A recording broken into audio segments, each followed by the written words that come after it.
आप सभी को राम राम। मैं दीपक कुमार आप सभी का स्वागत करता हूं दादा डायलॉग में। दोस्तों, आप सभी से निवेदन है कि वीडियो को देखिए, लाइक कीजिए, शेयर कीजिए और चैनल को सब्सक्राइब कीजिए। दोस्तों, आज हम बात करेंगे पूर्व सीजेआई DY चंद्रचूड़ साहब के एक ऐसे निर्णय का जिसके कारण अब देश के अदालतों में एक नया विवाद खड़ा हो गया है। जी हाँ, जिन अदालतों में लोग अपने विवाद को सुलझाने की उम्मीद से जाते हैं, अब उन्हीं अदालतों में DY चंद्रचूड़ साहब के एक फैसले के कारण एक नई उलझन दिखाई दे रही है। दो जजों के बीच में एक नया टकराव दिखाई दे रहा है। दो जजों के बीच में मतभेद दिखाई दे रहा है और उसका एकमात्र कारण है वह है DY चंद्रचूड़ साहब के 10 मई 2024 को दिया गया एक फैसला। जी हाँ, आप सभी को याद होगा कि 10 मई 2024 को DY चंद्रचूड़ साहब जी, जो कि उस समय चीफ जस्टिस ऑफ इंडिया थे, उन्होंने एक फैसला दिया था। वो फैसला था दिल्ली शराब घोटाले के आरोप में बंद, तिहाड़ जेल में बंद दिल्ली के पूर्व मुख्यमंत्री अरविंद केजरीवाल, जिनको DY चंद्रचूड़ साहब ने जमानत दिया था 10 मई 2024 को। उस फैसले का पूरे देश में विरोध जमकर हुआ था, क्योंकि आजाद भारत के राजनीतिक इतिहास में यह पहला ऐसा जमानत था जो किसी नेता को इस आधार पर दिया गया था कि उसको चुनाव प्रचार करना है। इससे पहले कभी भी देश के किसी भी न्यायालय से किसी भी व्यक्ति को, किसी भी नेता को इस आधार पर कभी भी जमानत नहीं मिला था कि उसको चुनाव प्रचार करना है। लेकिन 10 मई 2024 को DY चंद्रचूड़ साहब ने अरविंद केजरीवाल को 2024 के लोकसभा चुनाव में अपने पार्टी के प्रत्याशियों का चुनाव प्रचार करने के लिए जमानत दिए थे, जिसके तहत वो 10 मई से लेकर 2 जून तक लोकसभा चुनाव में प्रचार किए थे। एक प्रकार से DY चंद्रचूड़ साहब ने अरविंद केजरीवाल को जमानत देने के लिए एक नया कानून स्थापित कर दिया था, जो उनके अधिकार क्षेत्र में नहीं आता है। देश के किसी भी माननीय मिलोडो या न्यायालय के अधिकार में यह नहीं है कि वह देश के किसी भी मुद्दे पे कोई नया कानून बना दे। लेकिन DY चंद्रचूड़ साहब चीफ जस्टिस रहते हुए, मुख्य न्यायाधीश के पद पर रहते हुए, उन्होंने अरविंद केजरीवाल को जमानत देने के लिए एक प्रकार का नया कानून बना दिया, जो कानून आज देश की अदालतों के लिए, माननीय मिलोडों के लिए मुसीबत बनता हुआ दिखाई दे रहा है। इस देश में देश के किसी भी मुद्दे से संबंधित कोई भी कानून बनाने का अधिकार इस देश का संविधान, इस देश के संसद को दे रखा है, ना कि अदालत को, माननीय मिलोडों को। हाँ, माननीय मिलोड न्यायालय देश के संसद के बनाए गए कानून का अवलोकन, संवैधानिक अवलोकन जरूर कर सकते हैं। वो अच्छा है या खराब, इसका निर्णय जरूर ले सकते हैं, लेकिन वो कोई नया कानून नहीं बना सकते हैं। लेकिन DY चंद्रचूड़ साहब ने एक प्रकार से अरविंद केजरीवाल के मामले में एक नया कानून बना दिया था। उनके उस फैसले का देश भर में जो संदेश गया, वह उस रूप में गया जो शायद इस देश के न्यायालय और न्यायालय में बैठने वाले किसी भी माननीय न्यायाधीशों के लिए सबसे बड़ी चिंता का विषय होना चाहिए। DY चंद्रचूड़ साहब के उस फैसले को इस देश के लोगों ने उस रूप में देखा कि क्योंकि अरविंद केजरीवाल का जो वकील था, वह देश का सबसे बड़ा जाने माने कांग्रेस पार्टी के सबसे बड़ा लीडर अभिषेक मनु सिंघवी थे। वह अभिषेक मनु सिंघवी,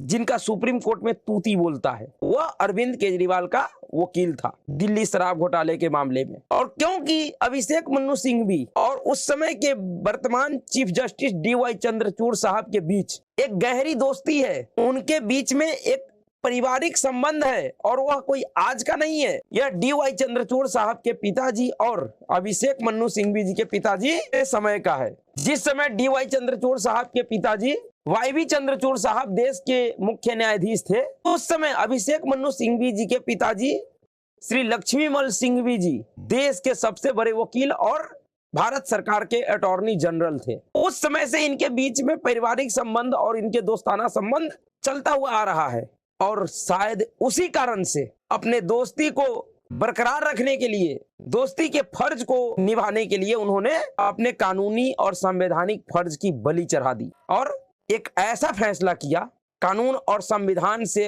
अलग हटकर एक ऐसा स्पेशल जमानत दिया, विशेष प्रावधानों के तहत एक नया प्रावधान बनाकर, जो इस समय देश के न्यायालयों में बैठे हुए माननीय मिलोडों के लिए एक बड़ा संकट दिखाई दे रहा है। अरविंद केजरीवाल को जो स्पेशल जमानत मिला था चुनाव प्रचार करने के लिए, और जो DY चंद्रचूड़ साहब ने दिए थे एक अलग कानून बनाकर, उस समय अगर DY चंद्रचूड़ साहब अपने उस फैसले के दूरगामी परिणामों पर अगर विचार किए होते, शायद वह उस तरीके का फैसला नहीं देते। लेकिन क्योंकि सामने उनका दोस्त खड़ा था। शायद इस दबाव में उन्होंने बिना दूरगामी परिणाम का ख्याल किए वो फैसला दिए थे, जिसका बाद में गलत उपयोग होना शुरू हो गया। और उसका एक सबसे बड़ा उदाहरण है, जिस समय जम्मू कश्मीर का विधानसभा चुनाव हो रहा था, उस समय पंजाब के जेल में बंद जम्मू कश्मीर में आतंकवाद के आरोपी इंजीनियर राशिद ने उठाया था, जिस व्यक्ति ने अरविंद केजरीवाल को मिले हुए जमानत को आधार बनाकर Punjab and Haryana high court से जमानत लिया था और उसको जमानत मिला था। और वह बाकायदा जम्मू कश्मीर में जाकर अपने भाई के लिए चुनाव प्रचार किया था। इससे बड़ा मिसयूज, गलत उपयोग DY चंद्रचूड़ साहब के फैसले का और कुछ भी नहीं हो सकता है। लेकिन इस समय ताजा मामला दिल्ली विधानसभा चुनाव से जुड़ा हुआ है, जिसने एक बार फिर से यह साबित किया है कि DY चंद्रचूड़ साहब का जो फैसला था वो पूरी तरीके से गलत था, कानून के खिलाफ था, देश हित में लिया गया फैसला नहीं था, जिसका दूरगामी परिणाम बहुत ही खराब होने वाला है। दरअसल पूर्वी दिल्ली के मुस्तफाबाद विधानसभा सीट से AIMIM के प्रत्याशी, दिल्ली दंगे और IB के अधिकारी अंकित शर्मा के हत्या के मुख्य आरोपी और आम आदमी पार्टी के पूर्व पार्षद ताहिर हुसैन का है। जी हाँ, जिस ताहिर हुसैन ने पूरी दिल्ली दंगे का तैयारी अपने घर से किया था, उनके 4 मंजिला इमारत से पूरी तैयारी किया गया था पूर्वी दिल्ली में दंगों का, जिनके छतों पे दिल्ली पुलिस को, जांच अधिकारी को वो सभी हथियार और सामग्री मिला था जिसका उपयोग दंगा करने के लिए किया गया था। जिस व्यक्ति के ऊपर आरोप है उसने भारत सरकार के खुफिया विभाग के अधिकारी अंकित शर्मा का हत्या करवाया था, अपने घर में करवाया था, जिसका सब उसी के घर के पास के नाले से बरामद किया गया था, जिसका पोस्टमार्टम रिपोर्ट में खुलासा हुआ था कि अंकित शर्मा के शरीर पे 56 चाकुओं का हमला किया गया था। उस ताहिर हुसैन ने अपने राजनीतिक गुरु अरविंद केजरीवाल को मिले स्पेशल जमानत को आधार बनाकर इस समय सुप्रीम कोर्ट में जमानत लेने के लिए पहुंचा हुआ है और उसके जमानत अर्जी पर सुप्रीम कोर्ट में सुनवाई भी हुआ। जस्टिस पंकज मित्तल और जस्टिस अमानुल्लाह के 2 जजों के बेंच ने उसके अर्जी पे सुनवाई भी किया और कल उस पर फैसला आया और उस फैसले ने यह साबित किया कि पूर्व CJI DY चंद्रचूड़ साहब का 10 मई 2024 का फैसला पूरी तरीके से गलत था, देश में एक गलत परंपरा को शुरुआत करने वाला फैसला था। ऐसे तो इस फैसले का फायदा ताहिर हुसैन को नहीं हुआ, क्योंकि उसको जमानत नहीं मिला है, क्योंकि जिस आधार पे ताहिर हुसैन जमानत मांगने गया था, उस आधार पे जमानत देने के मामले में जो 2 जजों का बेंच था, उन दोनों जजों में एक टकराव देखने को मिला है। उन दोनों जजों का जो विचार है वह इस मुद्दे पे अलग अलग है और इन दोनों जजों का विचार इस देश के सामने एक बड़े चिंता को रखा है, जिस पर देश के सभी गणमान्य और माननीय लोगों को चिंतन करने की आवश्यकता है। खास करके जस्टिस पंकज मित्तल ने जो कहा है वह इस देश के लोगों को और अदालत में बैठे हुए अन्य माननीय मिलोडों को उस पर चिंतन करना चाहिए, देखना चाहिए कि जस्टिस पंकज मित्तल ने जो चिंता जाहिर किया है वह कितना गंभीर है, इसका दूरगामी परिणाम क्या हो सकता है।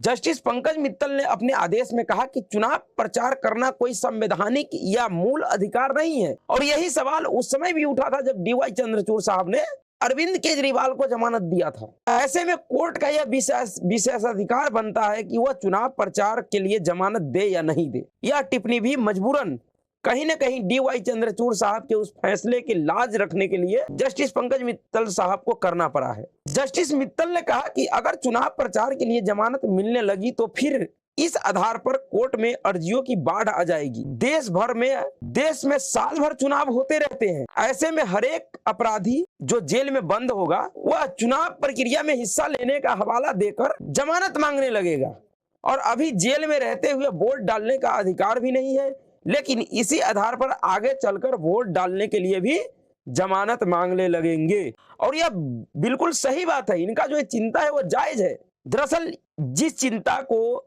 आज जिस विषय पर पंकज मित्तल साहब आज चिंतित हैं, दरअसल जो सवाल आज पंकज मित्तल साहब ने देश के सामने रखा है, दरअसल जो बातें आज पंकज मित्तल साहब ने कहा है, काश इसका ख्याल DY चंद्रचूड़ साहब ने किया होता तो उन्होंने ऐसा गलती तो नहीं करते जो उन्होंने कर गए हैं। जस्टिस मित्तल ने कहा कि अगर ताहिर हुसैन को चुनाव प्रचार करने के लिए जमानत मिलती है तो उसे इसके मद्देनजर घर घर जाना होगा उन जगहों पर मीटिंग करनी होगी जहां गवाह रहते हैं। ऐसे में उनकी गवाहों से मुलाकात करने या उन्हें प्रभावित करने की संभावनाओं से इनकार नहीं किया जा सकता है। जब एक पूर्व पार्षद को लेकर सुप्रीम कोर्ट के जज यह संभावना जता रहे हैं कि वह गवाहों को प्रभावित कर सकता है, तो फिर जो दिल्ली का मुख्यमंत्री रह चुका है, जो उस समय मुख्यमंत्री था, क्या वह गवाहों को प्रभावित नहीं कर सकता था? क्या जो बात आज पंकज मित्तल साहब को समझ में आ रहा है, क्या यह बात डीवाई चंद्रचूड़ साहब को समझ में नहीं आया था? या उस समय उनको समझ में आया था? उनका मजबूरी अभिषेक मनु सिंह भी था। जस्टिस पंकज मित्तल ने कहा कि यह आईबी अधिकारी की हत्या का गंभीर मामला है। आरोप है कि ताहिर हुसैन के घर की छत का इस्तेमाल दंगे के केंद्र के रूप में किया गया था। इन सब के मद्देनजर मेरी राय में वह जमानत के हकदार नहीं है। बिल्कुल, यह बात बिल्कुल सही है। पंकज मित्तल साहब का यह चिंता बिल्कुल जायज है और यह चिंता डीवाई चंद्रचूड़ साहब को भी करना चाहिए था, क्योंकि उन्होंने एक ऐसे गलत परंपरा का शुरुआत किया जिसके आधार पर वाकई इस तरीके के मामले अदालतों के सामने भविष्य में भी आएंगे और उन्हें जवाब देना पड़ेगा। लेकिन क्योंकि दोस्ती निभाना था, इसलिए शायद पहले वाले साहब को यह सब समझ में नहीं आया। वहीं जस्टिस अमानुल्लाह का जो राय था वह लगभग वही राय था जो डीवाई चंद्रचूड़ साहब का था, और उनका भी कुछ गलत नहीं था, क्योंकि जब सुप्रीम कोर्ट तो सबके लिए बराबर है।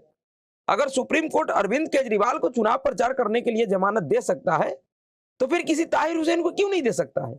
अगर किसी राशिद इंजीनियर को दे सकता है इस देश का कोर्ट चुनाव प्रचार करने के लिए, तो ताहिर हुसैन को क्यों नहीं मिलेगा? शुरुआत तो सुप्रीम कोर्ट ने ही किया है। लेकिन मेरे नजर में देश हित को ध्यान में रखते हुए जो पंकज मित्तल साहब का चिंता है वह जायज है, सर्वोपरि है, और अमानुल्लाह साहब का जो चिंता है वह एक सामान्य मामूली सा चिंता है, जिस पर पंकज मित्तल साहब का चिंता अधिक महत्वपूर्ण है। इसलिए इसमें पंकज मित्तल साहब के बातों को ही देश हित में देखा जाएगा, माना जाएगा, और आने वाले सभी माननीय मिलोडों को भी पंकज मित्तल साहब के इस टिप्पणी का ध्यान रखना चाहिए। अब यह मामला 3 जजों की बेंच के पास जाएगा, क्योंकि 2 जजों के बेंच ने इस पर जो फैसला दिया उसमें टकराव देखने को मिला है। अब यह मामला चीफ जस्टिस संजीव खन्ना के पास चला गया। अब वो नया बेंच गठित करेंगे और तब जाकर उनका फिर से एक अलग फैसला आएगा। उस फैसले में क्या होगा, जमानत मिलेगा नहीं मिलेगा, वो बात की बात है। लेकिन पंकज मित्तल साहब ने उन समस्याओं की तरफ देश का ध्यान आकर्षित किया है जिनको डीवाई चंद्रचूड़ साहब ने अपने दोस्ताना हित के लिए, आपसी संबंध को अच्छे बनाए रखने के लिए गौण कर दिया था। इस तरीके का काम, इस तरीके का व्यवहार किसी भी संवैधानिक पद पे बैठे हुए लोगों के लिए अच्छा नहीं है। डीवाई चंद्रचूड़ साहब ने जिस छवि को बचाने के लिए ये सब किए, जाते जाते उनका वह छवि दागदार हो ही गया। जिनके नजर में वो अच्छा साबित होने के लिए उन्होंने ये सब किया था, उन लोगों ने उनको कहीं का छोड़ा नहीं, उनका वह सभी विध पूरा कर दिया जो इससे पहले कई एक पूर्व न्यायाधीशों का कर चुके हैं। इसलिए जिस वर्ग को खुश करने के लिए वह उन्होंने यह काम किया था, उस वर्ग को भगवान भी नहीं खुश कर सकता है। यह बात इस देश के माननीय मिलोडों को ध्यान में रखना चाहिए, और इस समय भी जो वर्तमान में चीफ जस्टिस है उनको भी ध्यान में रखना चाहिए कि आप एक ऐसे वर्ग के लिए, आप एक ऐसे वर्ग से वफादारी का उम्मीद करते हैं जिनके डीएनए में वफादारी नाम का कोई चीज ही नहीं है, उनके डिक्शनरी में ही नहीं है। वो किसी का वफादार नहीं होते हैं, वो सिर्फ अपने काम का वफादार होते हैं। उनका काम हो गया तो ठीक है, नहीं हुआ तो फिर वह कपड़े उतार ही देंगे। और वही हाल डीवाई चंद्रचूड़ साहब के साथ हुआ था, लेकिन उसका खामियाजा इस देश को भुगतना पड़ रहा है और आगे भी भुगतना पड़ेगा।